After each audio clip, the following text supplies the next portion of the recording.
Today, we are talking about Michio Hoshino, the talented Japanese nature photographer who lost his life to the unpredictable force of nature. Hoshino's passion for capturing the stunning beauty of Alaskan wilderness was unparalleled. Hoshino tragically underestimated the sheer power and danger of the bears he set out to photograph in the wild. In 1996, Michio Hoshino was handpicked to capture the essence of brown bears in Kamchatka, Russia. With a reputation as one of the top nature photographers, Hoshino was a natural fit for the job. The first few days of filming were smooth sailing, with Hoshino capturing breathtaking footage of the bears in their natural habitat. But then, on the third day, the crew was in for a surprise. They encountered a massive male brown bear in the wilderness who completely undisturbed by their presence. The brown bear was more focused on fishing, paid no attention to the crew as they approached within mere yards.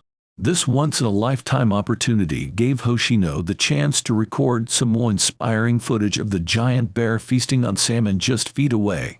The bear's relaxed demeanor and close proximity made for truly phenomenal shots. The next day, the crew returned to the same location to find the same bear still present. The bear seemed to bask in the attention, putting on a magnificent show for the camera crew, showcasing its amazing behaviors and actions. On their fourth day in the wilderness, the photography crew set out to witness the majestic bear in its natural habitat. Little did they know, they were about to encounter sheer strength and grace. The giant bear was effortlessly catching and devouring large salmon, leaving the crew in awe of its raw power. The crew continued to observe the bear as it put on a truly captivating show, exhibiting its strength and grace as it caught and consumed its prey. The bear's relaxed behavior and proximity to the crew made for some truly remarkable shots, capturing the essence of the wild and the raw power of nature. As the team trekked through the rugged wilderness, they couldn't help but feel a sense of unease. The bear's tracks and feces were a constant reminder that they were in the heart of bear country, and that their safety was far from guaranteed. Despite this, they were determined to capture stunning footage of the giant brown bear that had so captivated their imagination.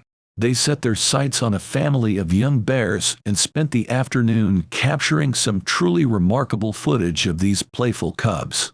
But as they made their way back to camp, they couldn't shake the feeling that they were being watched. The bear tracks were everywhere, and the Russian guide was becoming increasingly concerned for their safety. Despite this, Michio, the experienced photographer at the helm of the expedition, was undeterred. He enjoyed the sensation of sleeping outside under the stars, and politely declined the guide's suggestion to sleep inside the cabin. As the night settled in and the team retired for the night, they couldn't help but feel a sense of awe. They were sleeping in the heart of bear country, surrounded by the powerful and magnificent creatures they had come to document. After dinner, Michio Hoshino walked back to his tent, enjoying the peaceful sounds of Lake Carroll. Under the stars, he fell asleep as he gazed up at the night sky, surrounded by the wilderness that he loved. But a dark figure emerged from the shadows in the middle of the night. The massive bear that Michio and the crew had been studying for days had taken an interest in the sleeping photographer, drawn by the scent of a nearby meal. Before any of the crew react, the bear made his move and pounced and tearing through the tent and pulled Michio. The rest of the crew rushed outside, powerless to save their friend and colleague as they watched in horror as Michio was dragged away from his tent. The aftermath was tragic. Officials promptly euthanized the bear after finding Michio's remains in its stomach. Upon investigation, it was determined that the bear had been following the crew for days before attacking them.